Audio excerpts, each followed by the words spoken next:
Hi, everyone. On Windows 11, Night Light is a feature that helps you fall asleep more naturally and reduces eye strain when working long hours at night in front of your laptop or desktop.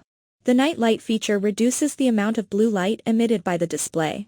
Also, it shows warmer colors to make it easier to fall asleep and reduce the chances of eye strain when using the computer late at night. This guide will teach you the steps to enable the Night Light feature on your laptop or desktop running Windows 11. Use these steps. First, open Settings on Windows 11 and click on System. Next, click the Display tab, and under the Brightness and Color section, turn on the Night Light toggle switch to enable the feature on Windows 11.